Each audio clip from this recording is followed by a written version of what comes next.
looked upon the cliff where Hilltop stood. I can still see its hanging roofs against the cypress trees.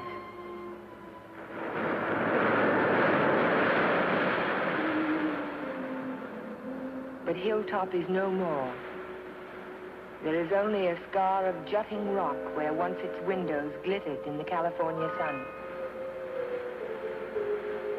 My Aunt Amelia's house still stands next door.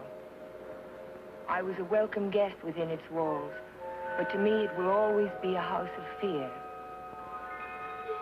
I was afraid that Sunday morning in September. I was afraid before the doorbell rang.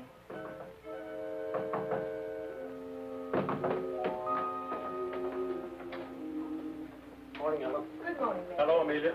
Where is he? Where's Cohalan? Jeff? Why, what's wrong? It's a wonder you weren't murdered in your bed.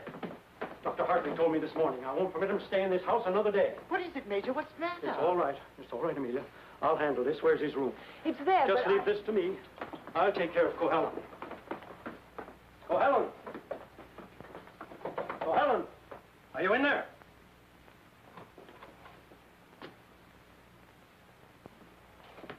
He's gone. He can't be. He said last night... Well, I mean, he must be around somewhere. I'll search the place from top to bottom. Would anyone mind telling me what all this excitement is about? You've been harboring a dangerous man. A man who is... Wouldn't it be fairer to Jeff if we waited until we find him and then he can speak for himself? Well, by all means, find him. But where? Well, supposing I look in the garage and see if his car's still there. Just what did Dr. Hartley tell you?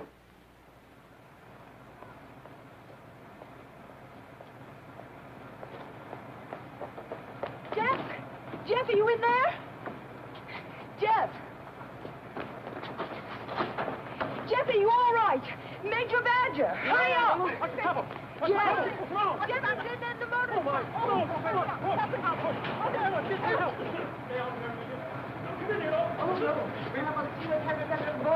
Gotta get him out in the air.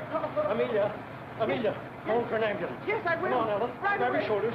You grab his legs. You get him out in the air. Come on. Jeff, if only I had listened to the doctor. If you had only listened to him on the train. There was something wrong even then, something terribly wrong. I should have seen it in your eyes the first time we met.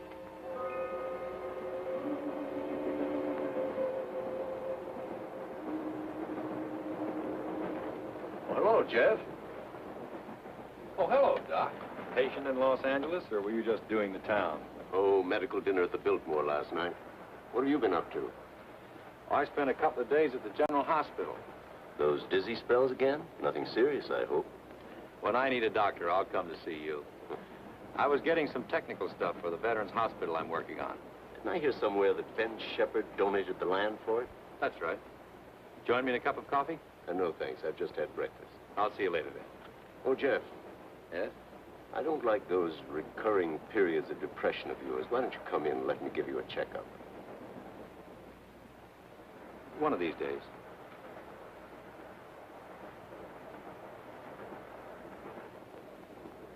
Morning, Elmer. Oh, good morning, sir. How about a little breakfast? You can start me off with some black coffee. Yes.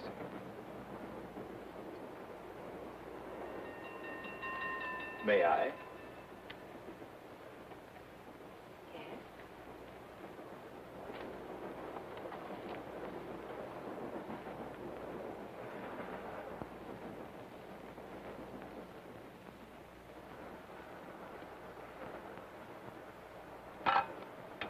Oh, sorry.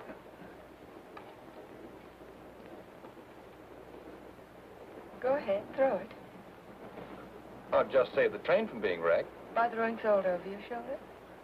Oh, by showing proper respect for the powers of darkness. Powers of darkness. What have we here? A disbeliever? Let's see what the tea leaves say about you. Your coffee, sir. Oh, thank you. There's a trick my grandmother taught me. She learned it from an old witch in Ireland. And so you've been drinking coffee ever since? That's beside the point. I see your name scribbled on the bottom of the cup. It starts with an L, doesn't it? It does not. Ah, but it does. The tea leaves never lie. I see it now.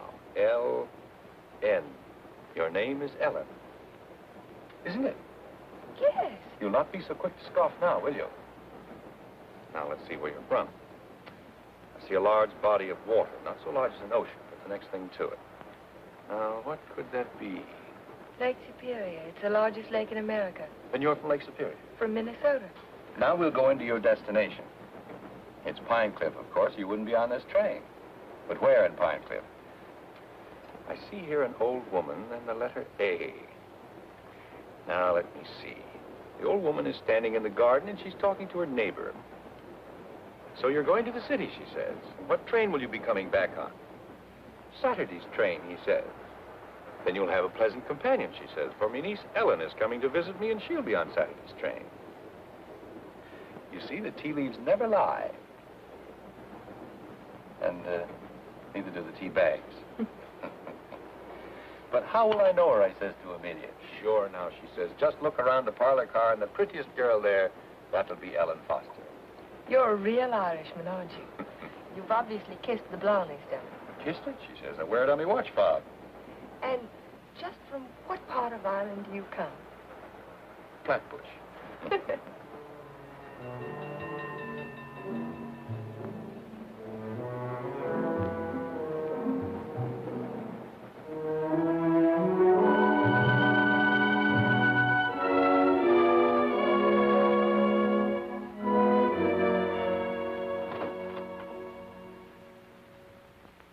Good morning, Sue. Good morning, Mr. Cohalan. Mr. Sheppard here yet? Well, he's in his office. Thank you. I think this would be an ideal site for the beach club, don't you, Keith? Yeah, it certainly would, Ben. Mm-hmm. Busy, Ben? Well, come right in, Jeff.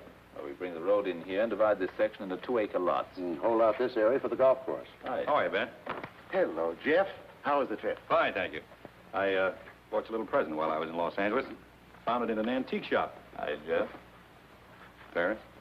It's a map of an old Spanish land grant. Say, that is an antique. Here's the Ibarra territory. My grandmother's grandfather, he lived right there. That was before California was a state, wasn't it, Ben? It certainly was. I keep forgetting how long your family's lived here. Only since 1820. Really? Come in. Pardon me, Mr. Sheppard. What is it, Mac? Well, Sue told me you were in here. Did you take any blueprints with you when you went down to the city? No, why? Why, the rear elevations are missing. They can't be. I put them in a file Thursday. Well, they're not there now. Well, they must be. Come on, I'll help you look for them. See you later, Ben. Thanks for the map, Jeff. Glad you like it. Jeff seems to be getting awfully absent-minded lately, doesn't he? Well, the boy works too hard. Maybe so, but... Say, that's quite a map, isn't it? Oh, it's a beauty. Look, here's our beach. That's the old Spanish name for it, Costa del Rey, the Coast of Kings.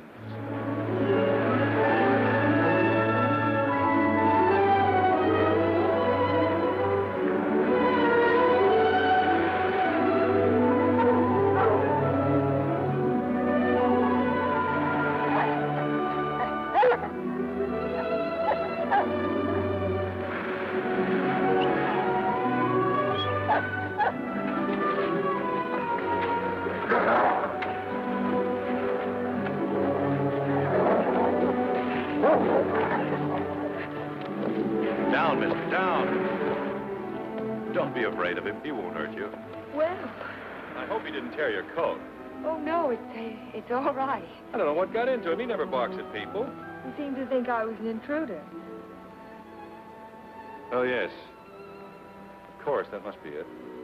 Is this a private beach? Oh, no. It's just that there was someone who used to sun here beside this rock. Well, I'll forgive him this time. I must say you own a very particular dog. I don't own him exactly. They own me. Shamrock and Mr. O'Grady.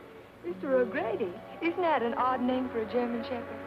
Well, it's Herr von Gradenstein on his papers. I translated. Well, I guess I ought to go home. I'll walk along with you.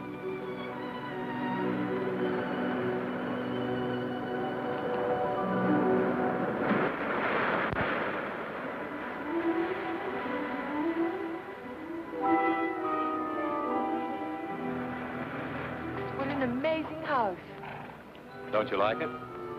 Yes, I think I do. It looks as if it had wings. As if it could take off and fly across the sea. That's the effect I was striving for when I built it. You built it. My house. It certainly belongs exactly where it is, doesn't it? Yes, I think a house ought to blend with its environment. If it's built in a valley, it should crouch between trees. If it's on top of a hill, it ought to be part of the sky.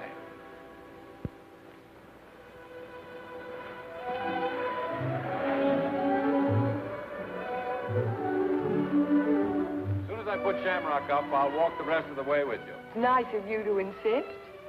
Isn't it? I'm beginning to like your house more and more. You can't take it all in at the first glance, can you? No, it's like some people that way, I guess. You have to know them a while. Like you, for instance? Yes, I suppose that's true of me, too. We don't have houses like that in Minnesota. Do you mind if I take a closer look at it?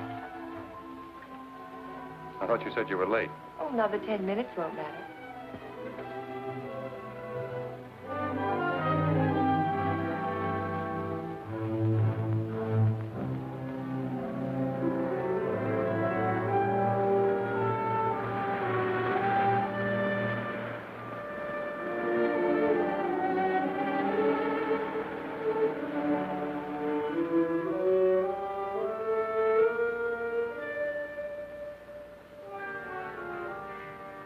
May I go in? Why, of course.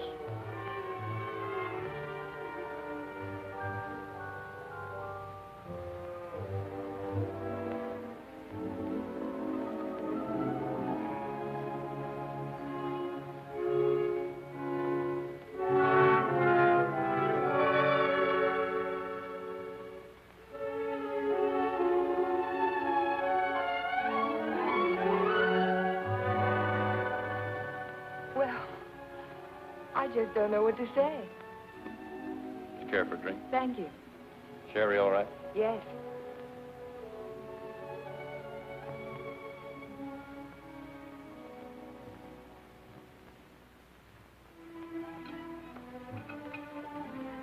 What an unusual picture. It's by Del Lopez, the Mexican modernist. Thank you. What's it called? Doesn't have a name. What does it suggest to you? Well, it's not real, but then it's not real either. It might be a garden in a dream. Might be. Or he dreamed of the girl who belonged in the garden. That's pretty good. And then she became more important than the garden, and perhaps that's why she's out of proportion. Perhaps she did. Perhaps that's why a woman gets out of proportion to a man. I really don't know anything about modern art. There isn't anything to know about it. It's like music. Its form doesn't have to copy nature to please the senses. Or does it? We were talking about art. I was talking about figures. Are you interested in figures? I have a Sivigliano. You have a what? Sivigliano, an Italian sculptor. I bought one of his porcelains with my first fee. You'd like to see it? Yes, I would. Where is it? Over by the window. Come on, I'll show it to you. This is my good luck charm. It's called Ho Tai, the Chinese goddess of chance. Sivigliano always...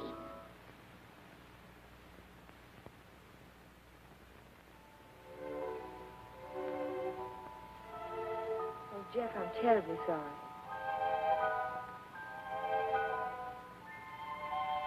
Can it be mended? No, it's beyond mending.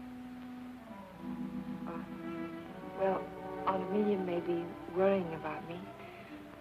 I suppose I should go home. Yes, I suppose you should.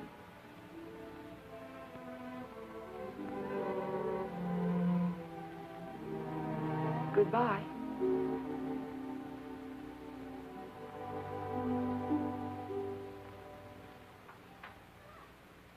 Good afternoon, Luella. Hello, Miss Foster. Is Aunt Amelia at home? I didn't see her go out. Ellen. Oh, hello, Aunt Amelia. Were you afraid I was lost? No, I was sure you could take care of yourself. But it was getting late, and I was afraid you'd forgotten about the dance at the country club tonight. Of course not. I just ran into Mr. Cohalan on the beach, and I stopped by his house for a glass of sherry. You were inside Hilltop? Why, yes. You don't disapprove, do you? After all, I'm a little old to need a chaperone. But no one's ever been inside Hilltop before, No one. except Jeff. It's funny. He built it for his bride. Then there's a Mrs. Cohalan. No, Vivian was killed the night before the wedding.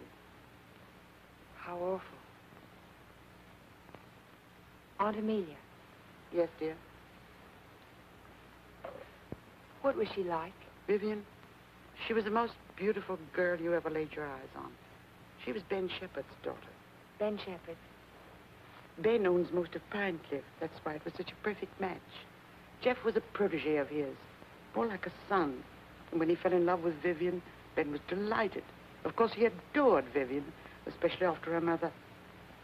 Well, I shouldn't talk about her mother. It was such a scandal. Poor Ben.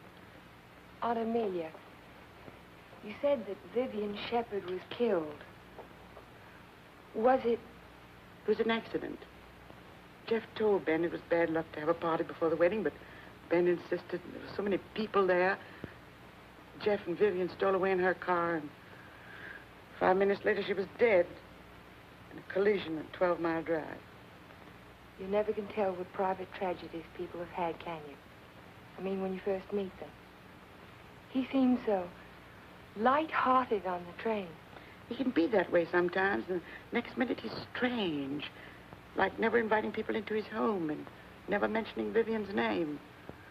I'll tell you one thing, we've been pretty worried about Jeff, but the way he's been acting. Well, how would you expect him to act after a shock like that? Seeing the woman he loved killed right in front of his eyes? It's a wonder he didn't go out of his mind. Don't get so excited, dear. I'm sorry. And don't get too interested in Jeff Cohalan. There are other attractive men in Pine Cliff. Oh, men who aren't... Men who aren't what, Aunt Amelia? Well, after all, he has had a tragedy in his life, and it's only a year ago. Hadn't we better get dressed? Yes.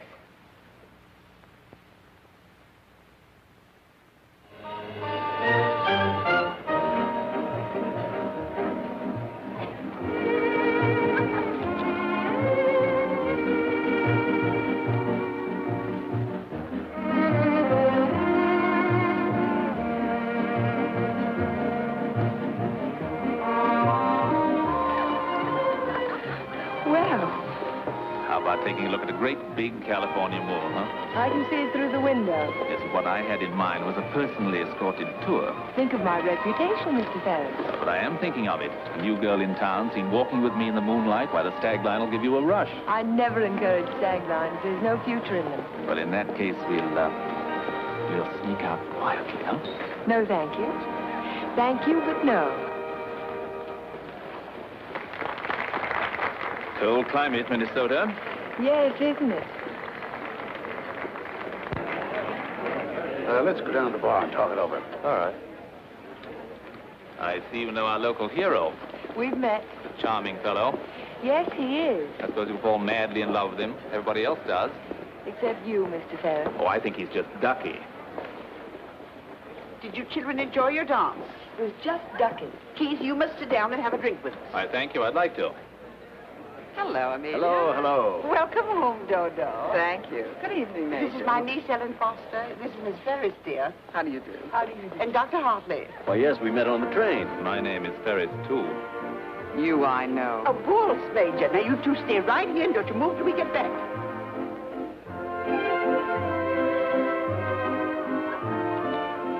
Miss Foster, the only dance I know is a waltz. Will you risk it with me? I'd love to, Dr. Hartley. And how were things at the separation center? Did you have a good time? Reno was delightful.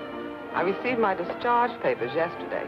You'll get your copy in the mail. Well, that calls for a celebration, doesn't it? It certainly does. In that case, I'll take you down to the bar and buy you a drink. Oh, really? Oh, come now. We're civilized people, aren't we? Well, I guess it can't do any harm. You know, I think it ought to be a lot of fun, now that we're not married anymore.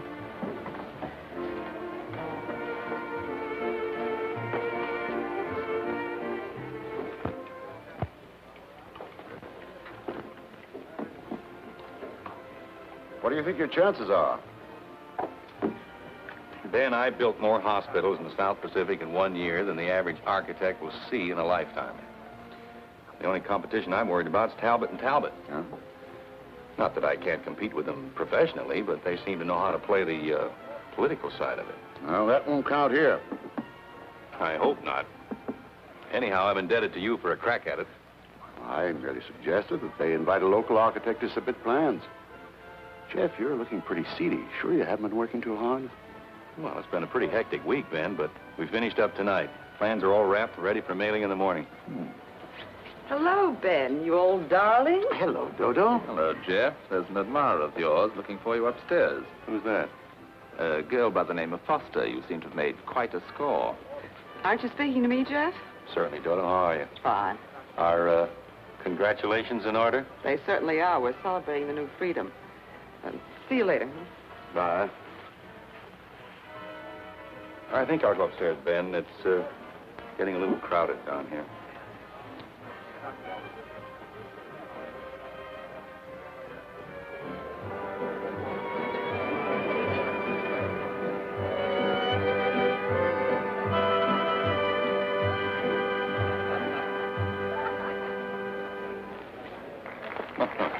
Too long? I'm completely exhausted.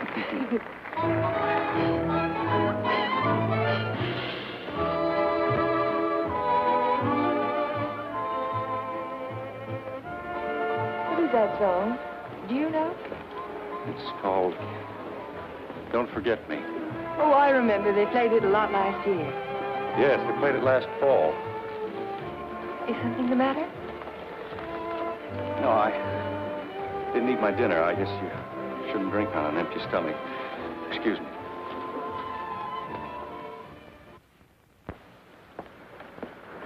Here, Butch. Such a little animal, and yet he's got an appetite as big as mine.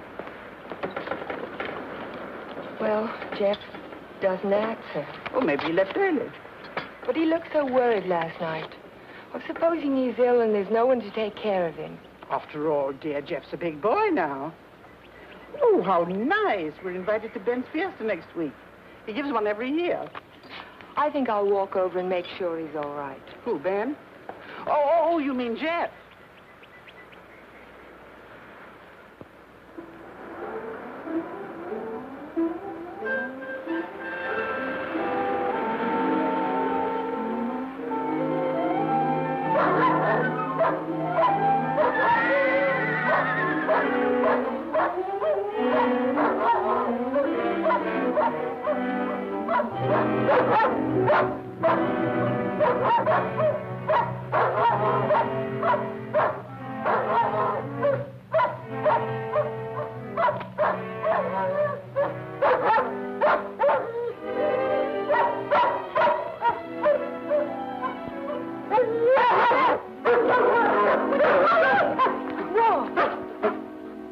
Look at his right front leg.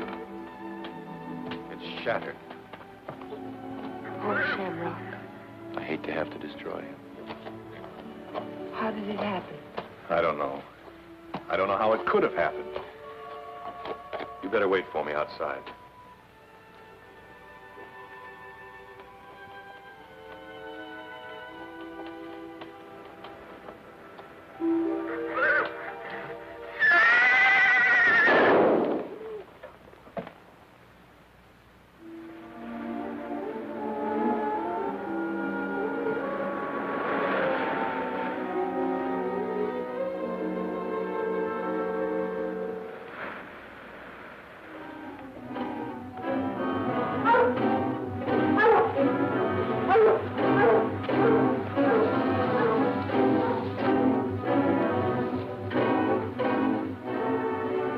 Which way he went? Who? The man. What man?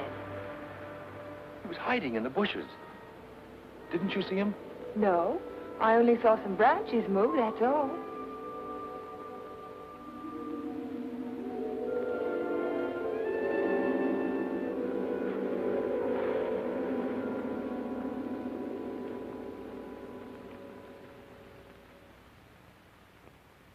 I've never seen lovelier roses.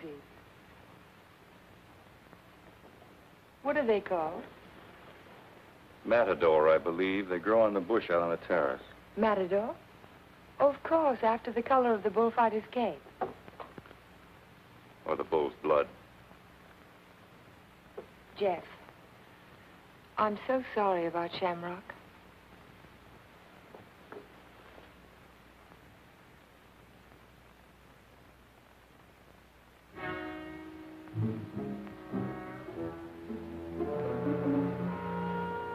Helen,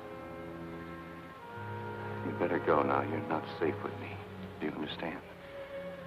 Suppose I don't want to be safe. Please go now. I'll call you later. All right, Jeff.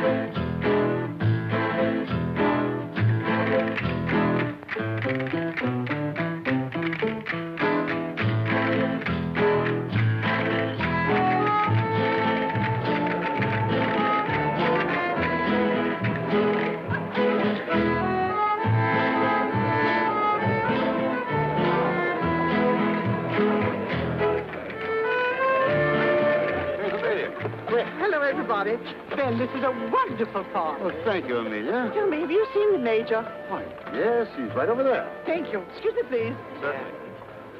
Will you excuse me, please? All right, Ben. Yeah. Major, I wonder if you could tear yourself away from these charming people and come and speak with Mrs. Atkinson. She's dying to talk to you. You know, for a woman, Go ahead, tell me. What does a certified public accountant do? Especially a pretty certified public accountant. I compile actuarial tables for an accident insurance company. What are the odds against a man fracturing his arm? That sort of thing. Oh, what are the odds? 90 to 1 that you won't break your arm this year. Well, that's good. But if you do, it's 2 to 1 that it'll be the right arm. Or have you noticed that in your practice? No. What I've noticed is that my patients have all their fractures just when I'm ready to sit down to dinner.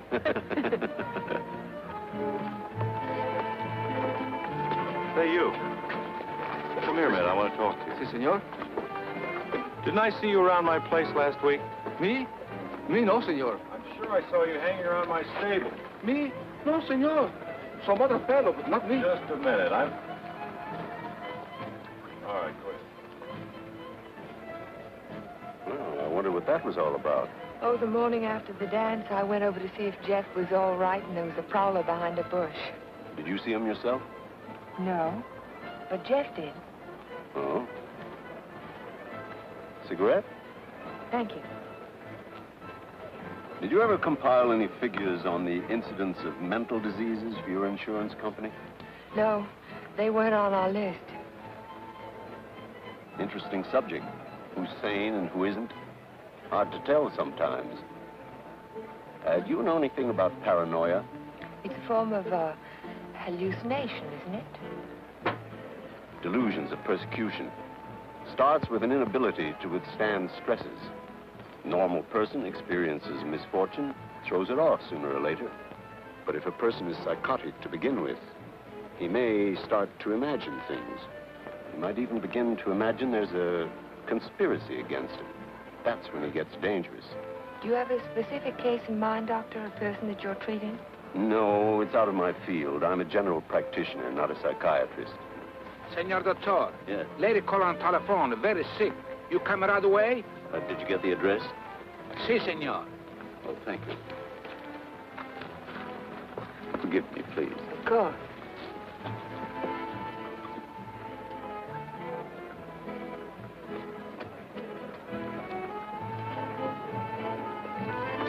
Are you sure, Jeff? Ben, I'm positive it was the same man. Well, I'll talk to him if you want me to, but you know how it is with those fellows. They all look alike if you don't know them.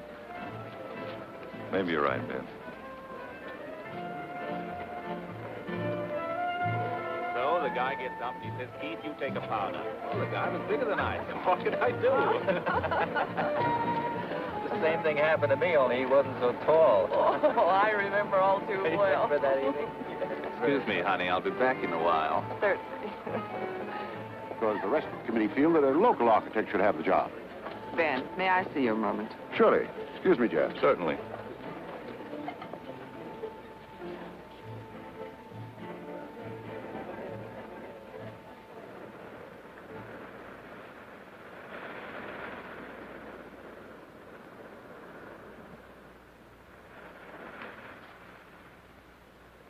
Well, if it isn't Miss Icicle from Minnesota. Good evening, Mr. Ferris. Call me Keith. It was nice of you to find this secluded spot. Are you always this way when you've been drinking? Oh, now, this Miss Prim and Proper business didn't fool me for a minute. I spotted you the first night. Don't. You don't have to pretend, honey. Just relax and enjoy it. Stop it. You kidding?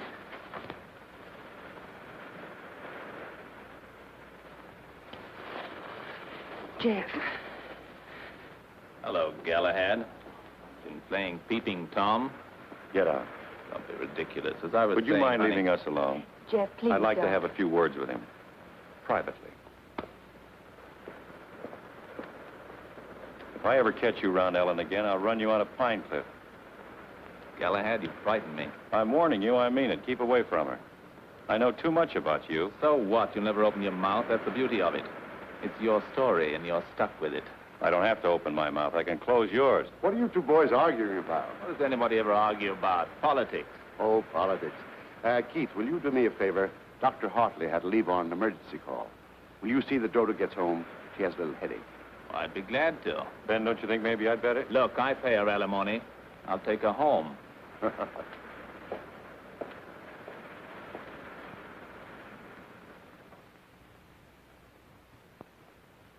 It was a lovely, lovely party, darling. I'm glad you enjoyed it. You're sure I can trust you to take her straight home? Oh, the car knows the way, Ben, all by itself. Good night, then. Oh, Ben. Yes? It might be a good idea to keep an eye on Jeff tonight. See that he doesn't drink anymore. He was getting a little out of control. Thanks, Keith. I'll watch him. Good night.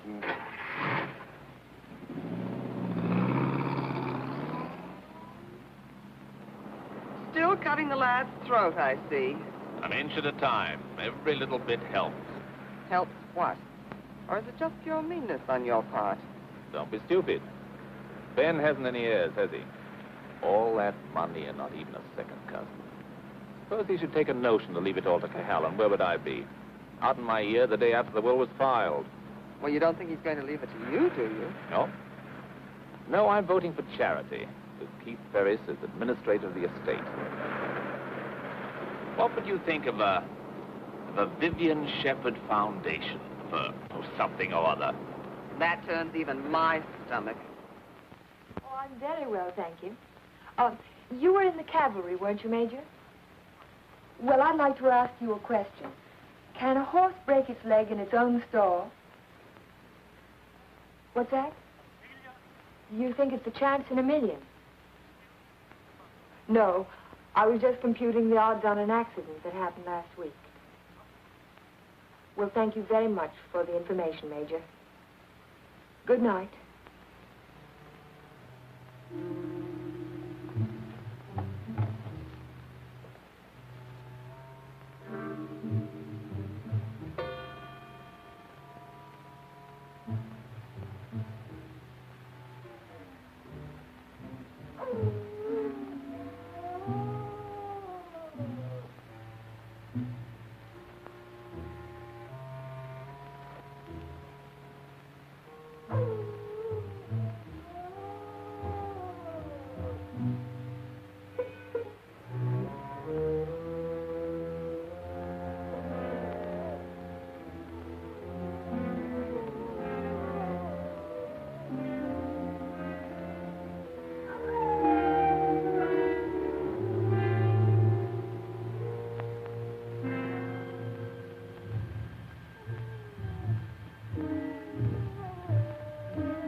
dog howling, and I heard it too. Could you tell where it came from? No. It's around here someplace, but I can't locate it.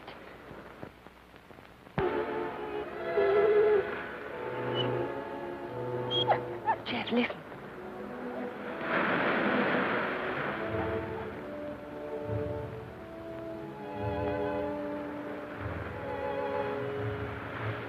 What's the matter, mister?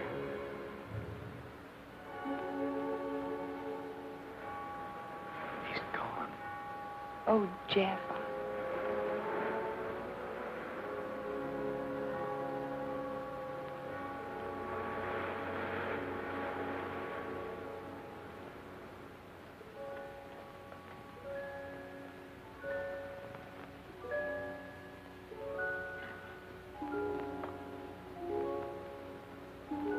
Well, that's about all we can do tonight. Jeff,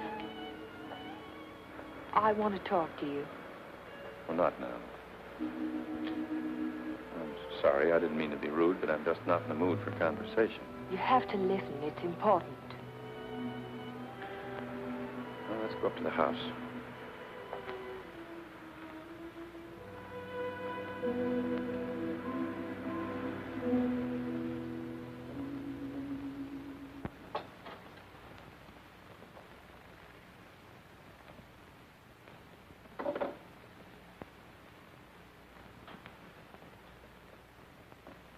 All right, let's have it. I talked to Major Badger tonight. He can't understand how Shamrock could break his leg in his own stall. Well, he hasn't anything on me. I can't understand it either. Unless it's bad luck. Don't call it luck, Jeff. What would you call it? I'm not sure. A few days ago, this rose was on your matador bush. It was alive and beautiful. Now it's dead. Was that bad luck, or was it cause and effect? You picked it, so it died. I didn't pick it. The whole bush died overnight for no reason. There must be a reason. There's always a reason for everything. Is there? Maybe you can give me a reason for this. Take a good look at it. It looks different. Is it the way the light hits it? It isn't the light, it's the colors. Look at it again. Oh, I see what you mean. They faded, haven't they? All the life's gone out of it. Your rose bush dies. Your painting fades. But have you ever had a common, ordinary fall, Jeff? What do you mean? 65% of all accidents are falls. Falls down a flight of steps, falls out of a tree, falls off a ladder, or in a bathtub. But nothing of that sort ever happens to you. It's too ordinary. Your kind of accident has to be unique. What are you driving at? Your bad luck, Jeff. It's a little too bad to be true. Your porcelain figure fell off the table while nobody was in the house. Shamrock broke his leg while he was in his own stall. Now your picture fades. It's too bizarre, Jeff. The impossible can happen, but not over and over again. Are you trying to tell me they didn't happen? No, they happened all right, but it wasn't luck. Can't you see the pattern that runs through all your accidents? Shamrock, Mr. O'Grady, your picture, your statue, your rose bush, and the collision on the highway last year. That's when it all began. 6 accidents, and every one of them killed something you loved. Do you know what the mathematical odds are against a run like that? 1 billion to 1. Are you telling me they weren't accidents at all? No, I'm only trying to tell you that lightning can strike twice in the same place, Jeff, but not 6 times. You mean you think that all of these things have been planned by someone? Someone who hates you, who's trying to destroy you. Who could it be, Jeff? I don't know. We'll find out. We'll go back to the beginning, the night that Vivian was killed. We'll talk to the policeman who reported the accident. We'll find the garage they took the car to. We'll ask 1,000 questions about the accident and about Vivian. Ellen. We'll start tomorrow morning. We'll look for witnesses. Ellen, wait a minute. Perhaps the ambulance driver will remember something. I'll find him and I'll talk to him. You won't talk to anyone. Well, why? Why won't I? Because I don't want you to. But, Jeff... Listen to me. I don't want you asking questions. I don't want you investigating anything. This is my affair. I'll handle it my own way. I was only trying to help you. Well, now you've let me know where I stand. You don't want any help from me. All right, then, do it your own way.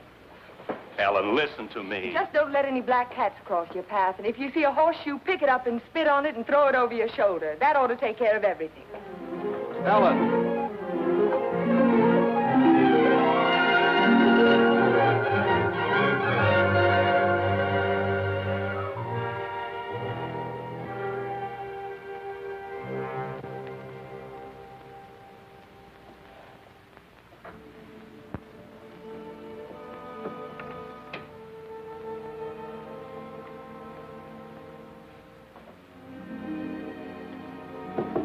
Come in.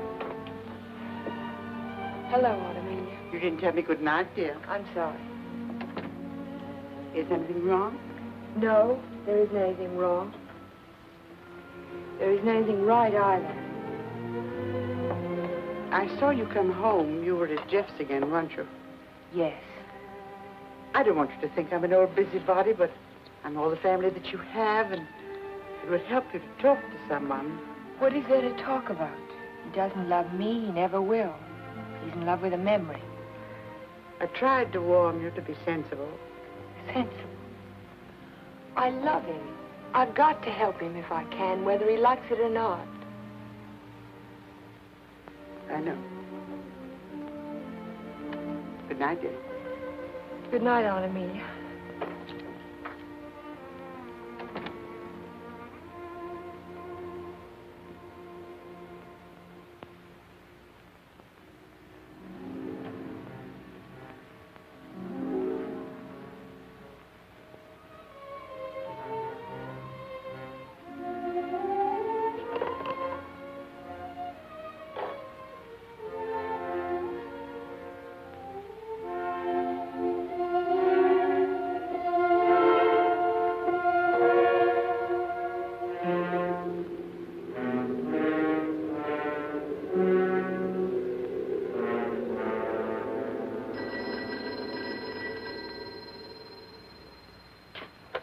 Hello? Hello, Jeff. Oh, yes, Ellen.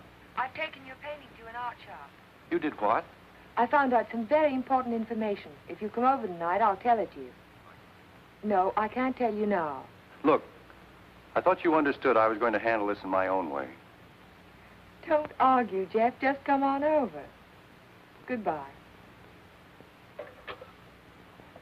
Well, what do you think?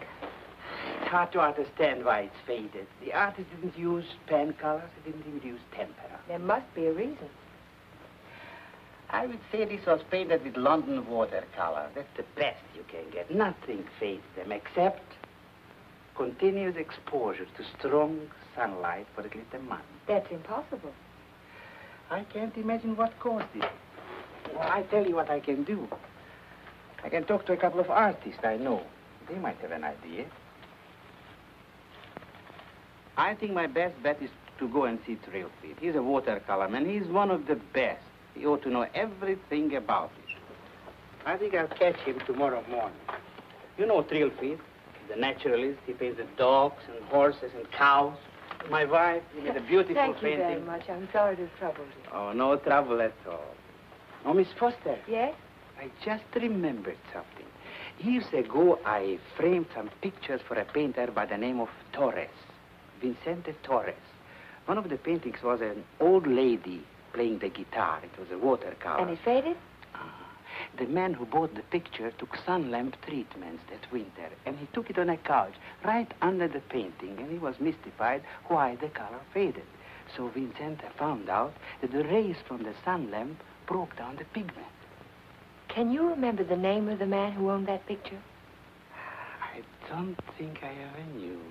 It was some local man. What about the artist? Is he still in Pine Cliff? Torres? He died 5 years ago. Oh. Thank you again.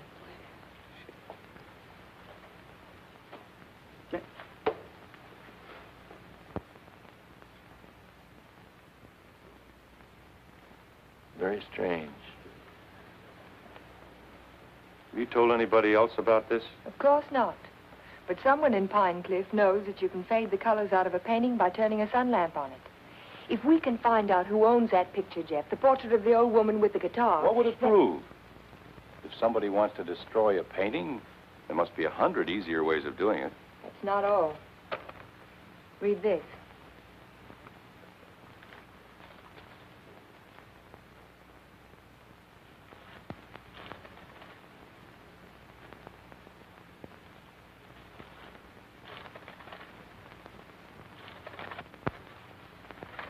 Arson? In the soil underneath the matador bush, I dug it out this morning. Enough arsenic to burn out the whole root system. It didn't get there by accident, Jeff. Someone put it there. Someone who knows how to poison a rose bush. Or a dog. Or a man's life. Would you really like to help me? You know I would. And forget it. Forget the whole thing. But there was poison in the root system. The chemist told me. You never saw the chemist.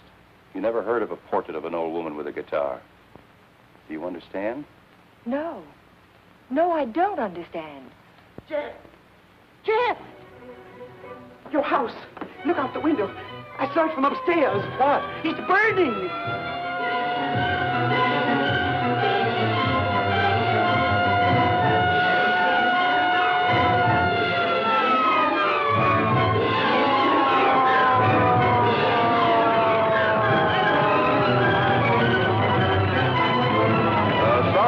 Mr. Cohalan. The fire got too big a stern. Everybody stand back. Out of the way, please. Hello, Jeff. It's a lovely fire, isn't it? You know, you can see it for miles. Jumped right in my car and drove over. Wouldn't have missed it for anything.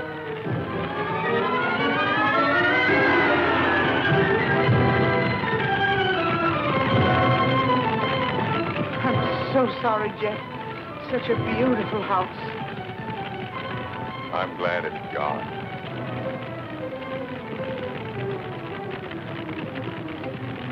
Be sure to tell Jeff that he's welcome to come and stay with us as long as he likes.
No, he hasn't come in all day. You tried to locate him at Mrs. Foster's? Yes, I did, but he left the house early this morning. Well, wait a second. Here he is now. Good, good. Have him come right in. Mr. Sheppard wants to see you. So I hear. He'll be right in. Thank you. He's here now, Stacy. Hello, Ben. I didn't mean to keep you waiting. It's quite all right, Jeff. I'm terribly sorry about what happened last night. I know you are, thanks. I wouldn't bother you about anything today ordinarily, but Mr. Rogers here just came to town.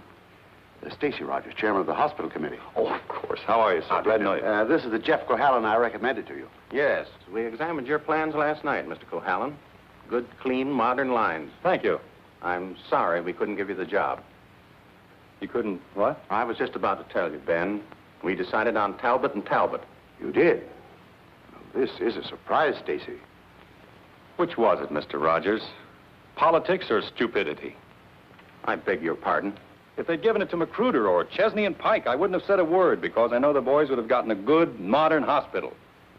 But Talbot and Talbot haven't had a new idea since Burnham did the Flatiron Building. Oh, now, take it easy, Oh, Jeff. they're not architects. They're political finaglers.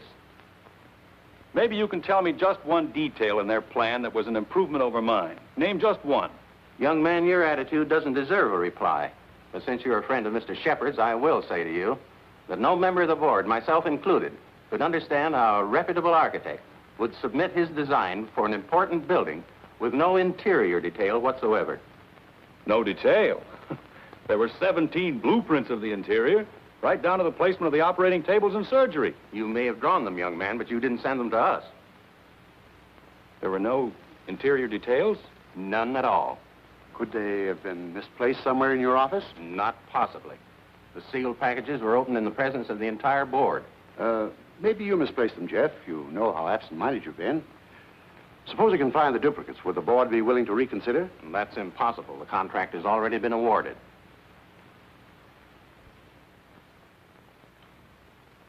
Well, this is quite a shock, Stacy. I felt sure that Cohalan would get this job. Oh, I'm sorry, Ben, but you understand my position. Jeff, you weren't going home without me, were you? Without you? You told me to drop in at 5:30 and you'd drive me home. Do you remember? I'm not going home now. Oh, is anything wrong? Everything's wrong. Come on, let's get out of here.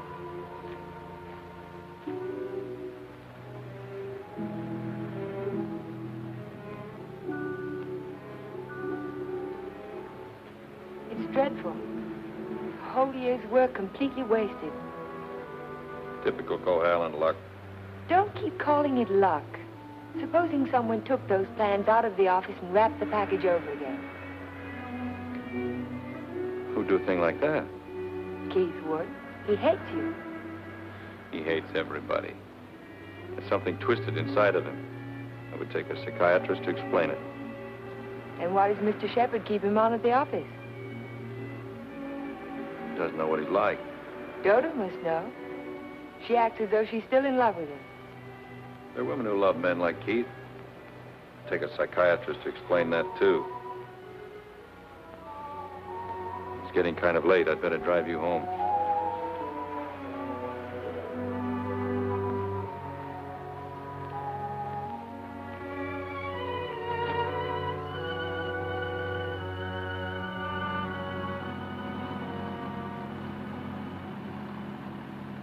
Isn't this near where...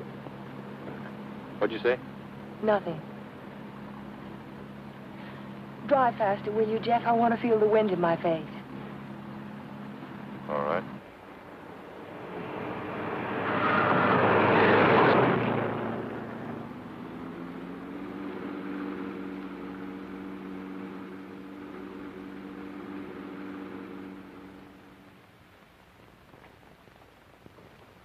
Here you are, Miss Foster. 296 Hall Street, Fall River, Massachusetts. Thank you very much, Sergeant. Just one thing more. The accident happened on 12 Mile Drive, didn't it? That's right. Just 3 miles from Pine Cliff. Thank you very much. Traffic department. Miss Foster. Who? Just a minute, please. Oh, Miss Foster. It's for you. For me? Hello? Miss Foster, this is Dr. Hartley. Oh, hello, Doctor.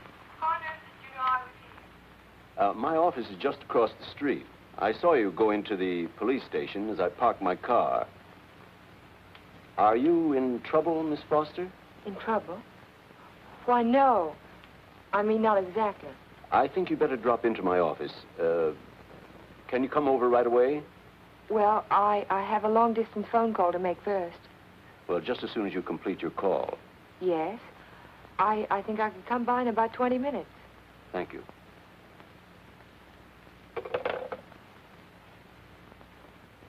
Thank you, Sergeant. It's all right. Miss Foster. Hello, Dr. Hartley. Come in. Come in. I was startled when you telephoned me at the police station. Well, I'm very glad I spotted you when I did. Why did you ask me if I was in trouble? Well, the fact is, I'm in rather an awkward position. But your aunt is getting along in years, and I didn't want to disturb her unduly, so I thought it best to discuss this matter with you. Sit down, sit down. Thank you. Yes, Doctor? Since I'm your aunt's physician, I feel it's my duty to inform you that she isn't safe. That neither one of you is safe, for that matter. So I wanted to get your permission to speak to your house guest, to ask him to move to a hotel. But I don't understand. What is that to do with my aunt's safety? Yes, I was afraid you'd ask me that. The fact is, you're forcing me to take an unethical action. The man isn't my patient, and even if he were... Whatever it is you're trying to say, Doctor, why don't you just go ahead and say it? Yes, you're quite correct. I'll come to the point. Let me say that I believe your house guest, Mr. Cohalan, is definitely paranoiac. He seems to have all the obvious symptoms of delusions of persecution. If that's true, then you and your aunt are in a hazardous position. Two helpless women in the same house with a man who may become dangerous at any moment. We can't allow it. May I ask you a question, Doctor? Certainly. You speak of delusions of persecution, but... Oh, a delusion is imaginary, a thing that never happened. That's right. But Jeff's dog was poisoned. His house was burned down. That was no delusion. I saw it myself. Did you see the gasoline can? Gasoline can? The gasoline can the police found in the ruins of Hilltop. It was an unusual type of container. Only one store in Pine Cliff sells them. And that store sold such a can to Jeff last Monday. How do you know? The chief of police told me so this morning. But I don't see how. And that isn't all. The body of the dog was disinterred. He died of arsenic poisoning. 2 days after his master brought a package of weed out. Are you trying to tell me that Jeff burned down his own house, that he poisoned his own dog? That's impossible. No man in his right mind... Exactly. No man in his right mind. But why? Why would he do a thing like that? Listen. Listen to this.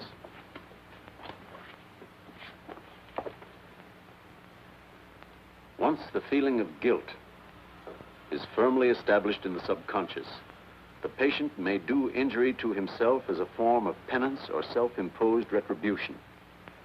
Such actions may be taken without conscious volition and will often disappear entirely from the memory stream, so that the patient is later unaware that his injuries were self-inflicted.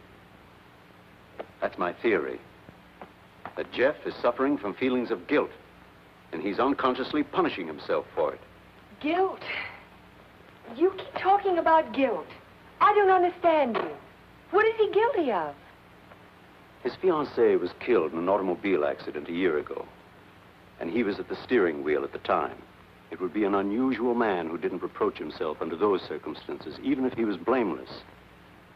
And if he thought he was responsible for the death of the woman he loved, if the thought began to prey on his mind, it's rather an obvious theory, isn't it? Yes. Then I have your permission to speak to him. I'll be as tactful as possible. No, not yet. Not until Friday. Friday? I've got to have time to think about it. I'll be very careful, but promise me you won't speak to him yet. Well, I can't force my opinions on you, Miss Foster, but I must emphasize as strongly as I can that delay can be dangerous. Extremely dangerous. I'll be very, very careful, Dr. Hartley. I hope you will, Miss Foster. Thank you.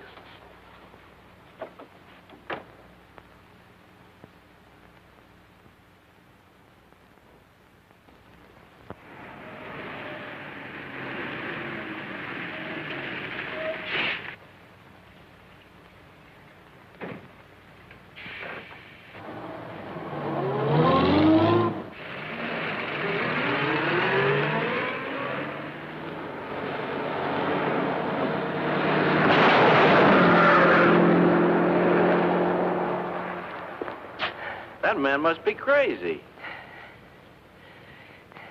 Thank you very much.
Jeff. Hello.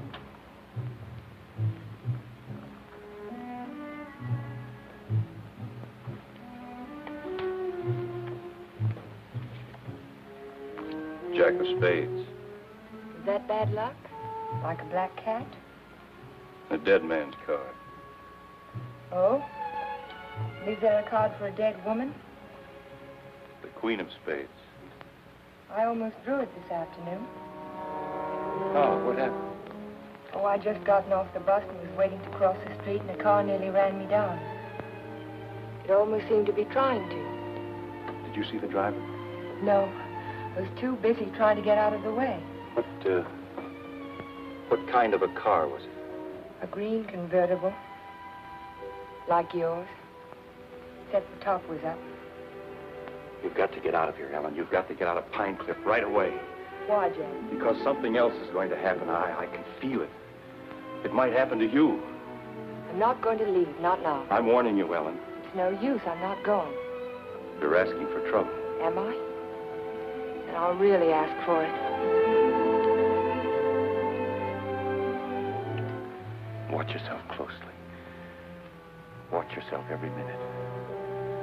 Don't trust anybody. Not even you? Not even me. Well, I think I'll go to bed now. Major Badger said he'd come by in the morning and take us to church. You won't forget what I said. You be careful. I'll be careful.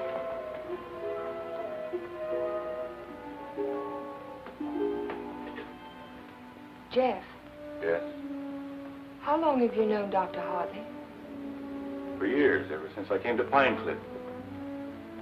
Has there ever been any bad feeling between you? No, why should there be? Well, he thinks that the shock of Vivian's death might have affected your mind. He thinks that you might be paranoid. But you don't think so, do you? No. I don't think so. Good. Good night, Jeff. Good night, Ellen.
Jeff.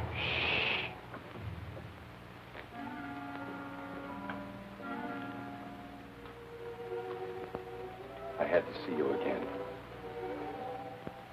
I wanted you to have this. Don't be afraid to use it if you have to. I want you to wait for me tomorrow morning. Tomorrow morning? You mustn't leave the house. You mustn't leave the house without me. Promise you won't. All right, Jeff. I promise. You won't forget when Major Badger arrives? No, I won't forget. Good girl. Good night.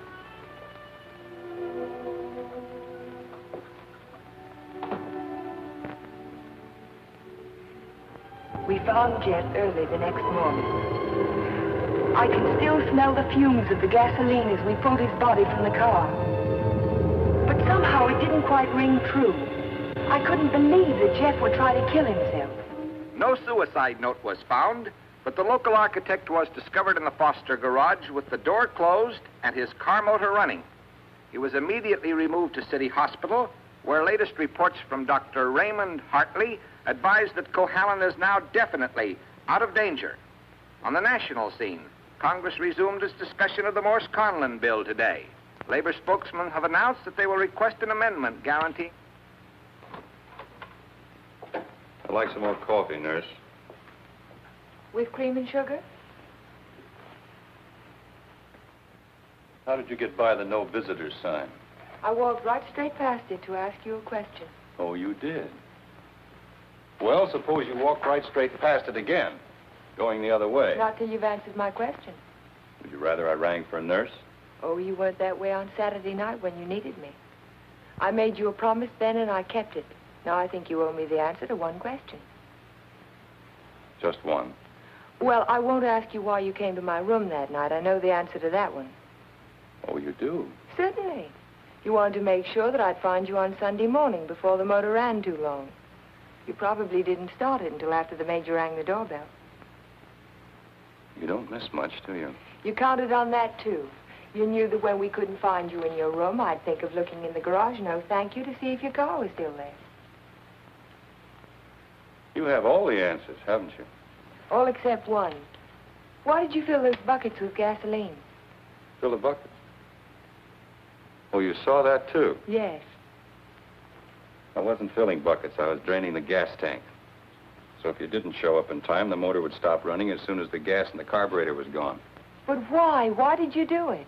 You had your question. Don't be technical. Why did you pretend to commit suicide? When that car almost ran you down Saturday morning, you don't think that was an accident, do you? I couldn't get you to leave town, so I had to give him a different target. Different target? Me. Man doesn't kill my rose bush and my horse and my dog and then stop there. He must want to kill me. I can't wait any longer, not while strange automobiles are trying to run you down on the highway. I've got to force his hand now. I want him to think that it's safe to take a shot at me. Don't you understand?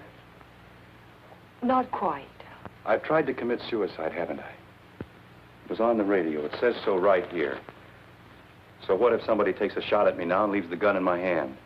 It's an open and shut case, isn't it? The police wouldn't even investigate.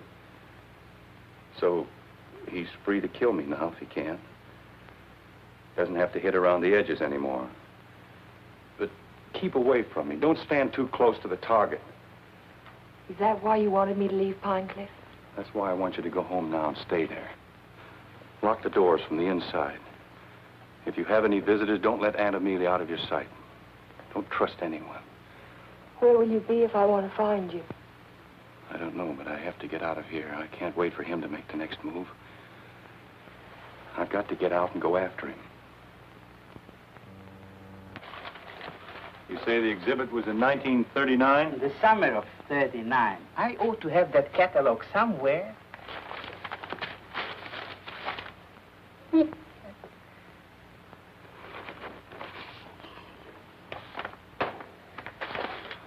Here we are. And there's a list of all of the exhibitors in here? In the back of the book, practically every artist who might have known Torre. Oh, yes. This is perfect. Exactly what I was looking for. Thank you. Good afternoon. Yes? Are you Mr. Strabini? Strabini? Yes, that's me. Did you ever know an artist by the name of Vincente Torres? Vincente Torres? Yes. No.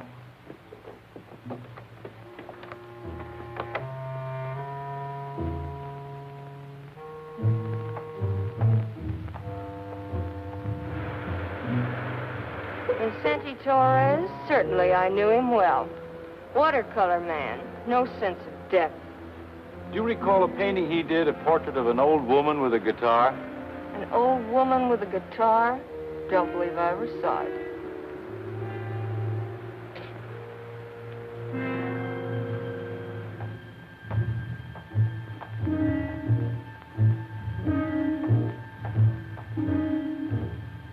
The old woman with the guitar? Yes, I remember when Torres painted it. It was during his Renoir period. Do you remember who he sold it to? Didn't know he ever found a sucker. It was a piece of tripe. Well, thank you. Not at all.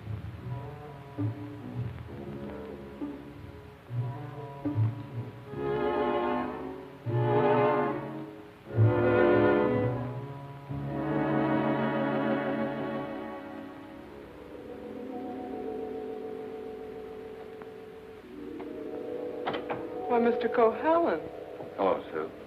you had a few phone calls. Anything important? I don't think so. A man named Carter called. Said he was a friend of an artist that you knew. The name sounded like Boris. Was it Torres? Could be. Did he leave a number? No. He said he'd call back around 6.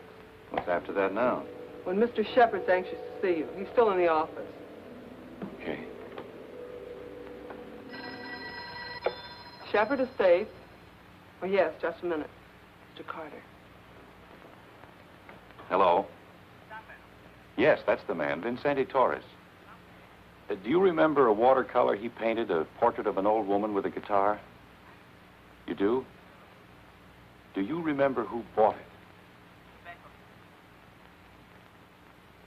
You're absolutely certain? Oh, thank you. Yeah.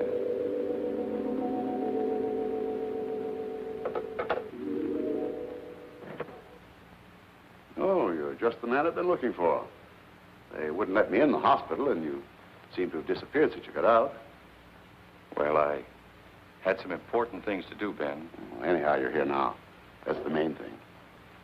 Of course, I know it was an accident, boy. You couldn't have done it deliberately.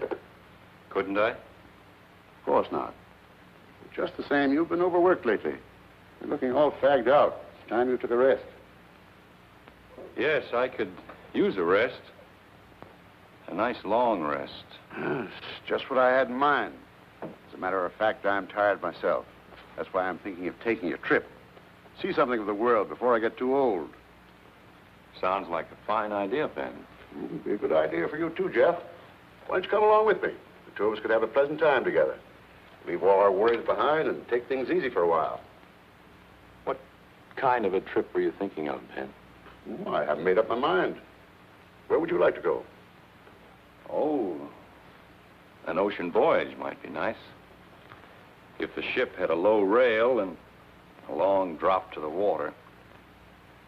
Or Niagara Falls might be handy, or the top of the Empire State Building. Don't talk like that, Jeff. Don't even think of such things. I wasn't thinking of suicide, Ben. I don't expect to jump. I expect to be pushed. You're crazy, Jeff. You're talking like a paranoiac. Where did you get that word, Ben? Did you read it in a book, complete with all the symptoms? I'm only trying to help you, but if you're going to take this... Sit down, Ben. Sit down and listen. You had all the tools to work with, didn't you? Your ranch hands who think you're a king will do anything you tell them to. I was out your place yesterday, Ben, looking for Pedro. They told me he didn't work for you anymore, hadn't since the day after my house burned down. You let him go, didn't you? After he'd done his job. I'm beginning to think the doctor's right. I'm beginning to believe you do have delusions of persecution. Paranoia, Ben. You learned the word. Use it. When did you first plant the idea in Hartley's mind? Did you say, I'm a little worried about Jeff, and tap your finger on your forehead? Jeff, I'm not going to talk to you any longer. You're not in your right. Not while you're in your present mood. I wouldn't do that if I were you. You haven't answered my questions, Ben. Are they too difficult? Let's see if you can answer an easy one. Whatever happened to that painting that used to hang in your living room, the portrait of an old woman with a guitar? Wasn't in the living room. It was in my study. Why? When'd you get rid of it, Ben? After it faded? After you found out what a sun lamp can do to a watercolor? You want to know who put me on your trail? You did yourself. When you tried to convince me I couldn't trust my memory anymore. I hate to say this, Jeff, but you can't trust your mind anymore. Can't I? I made a written list the night I wrapped the hospital plans to make sure nothing was left out. And 17 blueprints were missing when the package was opened by the state board. No one could have tampered with that package but you. No one else knew it would be on my desk overnight. I didn't know anything. Yes, you did. I told you. At the country club. You wanted to destroy my faith in my work, didn't you? It was the only thing I had left. Oh, Jeff, this is ridiculous. That's what I thought at the beginning. But once I began to suspect you, it all fitted together. I even remembered that your foreman was in the store the day I bought the can of gasoline. That gave you an idea, didn't it? Yes. It gave me an idea. How do you like your own medicine? How do you like waking up every morning wishing you were dead? Then you don't deny it anymore. No. I'm glad you found out. Because you can't do anything about it. Go tell somebody I poisoned your dog. Go say I burned down your house. You know what they'll think, don't you? They'll think you're crazy. I don't care about the others. It's what you think that's important. You've been like a father to me, Ben. In a funny kind of way, you still are. What made you change? What made you start to hate me? Was it Vivian? You killed her. I did everything for you that one man can do for another. And how did you repay me? You murdered her. Not murder, Ben. Not murder. A drunken man at the wheel of an automobile. What is he if he isn't a murderer? Can't go in there. No, get out of the room. Can't go in there. Go. Ellen, what are you... Jeff. Mr. Sheppard, this is Mr. Nelson of Fall River, Massachusetts. Last year he was driving through California, and when he reached Pine Cliff, he had an accident on 12 Mile Drive. Is this the man who was driving the car in which the girl was killed? Well, you said not to say anything when you paid my damages. Go ahead, answer. No. No, it wasn't. It was that fellow back there.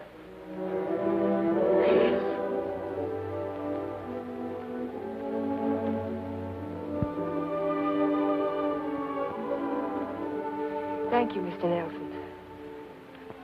I tried to keep it from you, Ben. At the party you gave the night before Vivian and I were to be married, I don't know whether you remember or not, I said something to you about the room being a little stuffy. I wanted to go outside for some air. I was really looking for Vivian.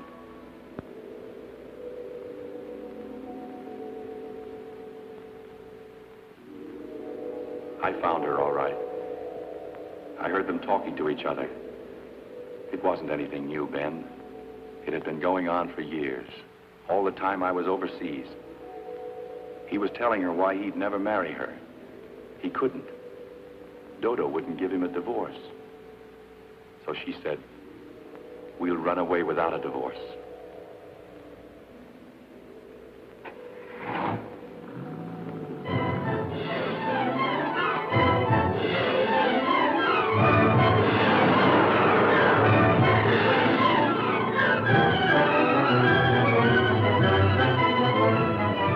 On the 12 Mile Drive. I didn't know where they were going, but I knew I had to stop them if I could. He was going as fast as the curving road would let him.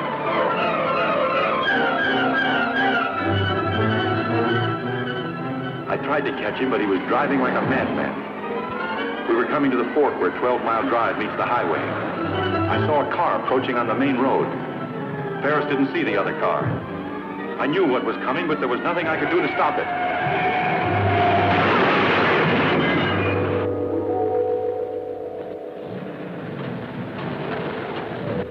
I jumped out of my car and ran toward the wreck.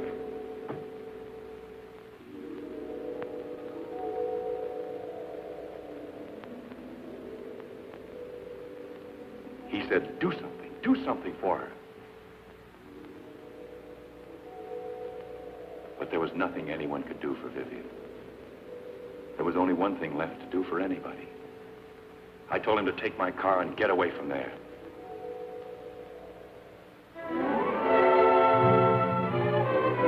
I didn't want you to find out how she died, Ben, or what she was really like.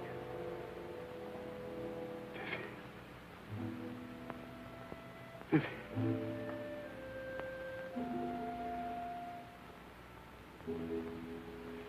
I'm sorry you had to know, Ben.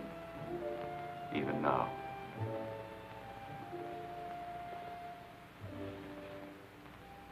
Vivian, I always gave you everything you wanted from the time you were a little girl. You were all I had after your mother ran away. She was no good. I never told you that, did I? Your mother was no good. Now you want to run away, too. You're just like her. The same bad blood. Jeff, he thinks I know. I won't go through that again. I'll kill you first. I'll kill both of us. My shoulder. Ben, put down that gun. Put it down.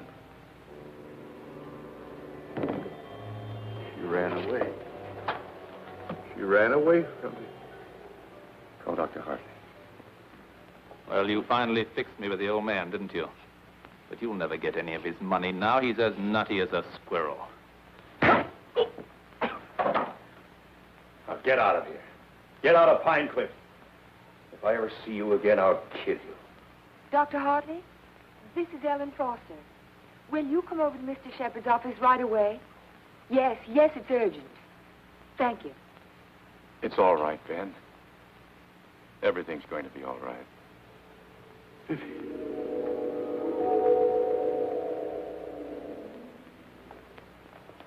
Well, Doctor, will he live? He's healing beautifully. No infection, no complications, simple perforation of the deltoid. And all the time I thought it was my shoulder. You won't need that thing anymore. Good. Yeah. He'll be as good as new in a week. Tell me about Ben. Well, Amelia, Ben was the psychopath, of course, from the beginning. I ought to have suspected it, of course. Now he's had what the psychiatrists call a catharsis. He's brought his troubles out into the open. Ellen helped to bring them out when she phoned Fall River. He'll be all right now, in time. Well, I'm very happy to hear that. Well, I hate to drag myself away, but the ill and injured are waiting. I'll see you to your car, Doctor. Bye, Ellen. Jeff? Goodbye, Dr. So long, Doc. And now, young lady, suppose you come along with me.